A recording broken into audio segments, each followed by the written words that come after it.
برطانوی اور امریکی خاتون کوہ پیما نے پاکستان سے محبت کی لازوال مثال رقم کر دی ہے۔ رپورٹ کر رہے ہیں لندن سے مقیم احمد۔ مشہور زمانہ کوہ پیما مس وینیسا اوبرائن نے پاکستان کے جھنڈے کو سمندر کے گہرے ترین مقام تک پہنچا کر grains book of world record میں اپنا نام درج کرا لیا۔ سمندر کے اس گہرے ترین مقام کی گہرائی 10,925 میٹر ہے، جہاں پاکستان کے پرچم کو وینیسا اوبرائن لے کر گئیں۔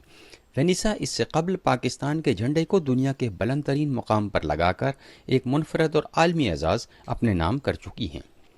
پاکستان کے ہائی کمشنر محمد نفیس زکریا نے وینیسا اوبرائن کو ان اعزازات کے حصول پر مبارکباد دی۔ پاکستان کی عوام اور حکومت پاکستان کی جانب سے نیک خواہشات کا اظہار کیا۔ اس موقع پر برطانوی رائل نیوی کی اعزازی commander Dardana Ansari O B نے پاکستانی ہائی کمشنر کی جانب سے پاکستانی پرچم بطور تحفہ پیش کیا۔ دردانہ انصاری نے کہا کہ وینیسا کی پاکستان سے محبت دیکھ کر ازحد خوشی ہوئی ہے اور میں امید کرتی ہوں کہ کامیابیوں کا یہ سلسلہ جاری رہے گا۔ وینیسا اوبرائن نے کہا کہ پاکستان کے پرچم کو دنیا کے بلند ترین اور سمندر کے گہرے ترین مقامات تک لے جانا میرے لیے ایک اعزاز ہے اور مجھے خوشی ہے کہ میں نے ان جگہوں پر پاکستان زندہ باد کے نعرے لگائے جہاں آج تک ایسا نہیں ہوا۔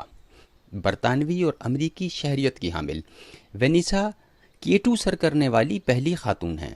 Grains book of world record میں ان کا نام درج ہے۔ بے شمار عالمی اعزازات اور ایوارڈز کے علاوہ وہ پاکستان کی گڈ ول ایمبیسڈر بھی ہیں۔ Muqeem Ahmed, voice of South Asia, London.